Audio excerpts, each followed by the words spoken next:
माळेगाव सहकारी साखर कारखान्याच्या पंचवार्षिक निवडणुकीमध्ये उपमुख्यमंत्री अजित पवार यांच्या नीलकंठेश्वर पॅनलला बहुमत मिळाल्याने कार्यकर्त्यांनी गुलालाची उधळण करत रस्त्यावर एकच जल्लोष केलेला आहे। अजित पवार यांचा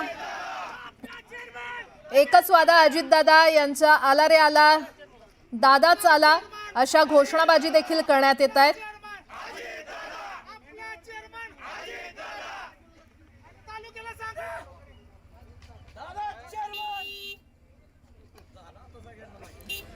अतिशय मोठी बातमी आपण पाहतोय। माळेगाव सहकारी साखर कारखान्याच्या पंचवार्षिक निवडणुकीमध्ये उपमुख्यमंत्री अजित पवार यांच्या नीलकंठेश्वर पॅनलला बहुमत मिळालेलं आहे आणि त्यामुळे कार्यकर्त्यांनी गुलालाची उधळण करत रस्त्यावर एकच जल्लोष सुरू केला असल्याचं पाहायला मिळतंय। ही थेट दृश्य आपण पाहतोय। एकच वादा अजितदादा आणि आमचे चेअरमन अजितदादा अशा घोषणा कार्यकर्ते देत असताना पाहायला मिळत आहे।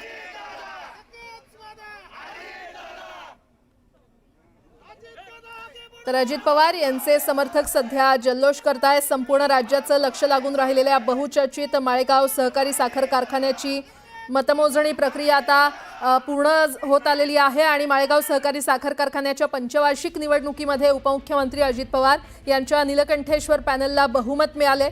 तर कार्यकर्त्यांनी सध्या गुलालाची उधळण करत जोरदार घोषणाबाजी केलेली आहे। एकच जल्लोष कार्यकर्त्यांकडून केला जातोय।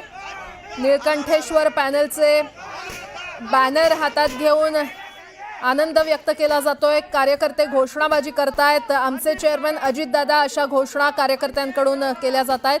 माळेगाव साखर कारखाना निवडणुकीकडे सगळ्या राज्याचं लक्ष लागलेलं आहे आणि सध्या अजित पवार यांचे समर्थक घोषणाबाजी करतायत कारण त्यांच्या नीलकंठेश्वर पॅनलला बहुमत मिळालेलं आहे आणि त्यामुळे कार्यकर्त्यांनी गुलालाची उधळण करत रस्त्यावर जल्लोष सुरू केलेला आहे। नीलकंठेश्वर पॅनलला जो सभासदांनी उत्स्फूर्त प्रतिसाद दिलाय त्याचे रूपांतर आज विजय जल्लोषात झालंय।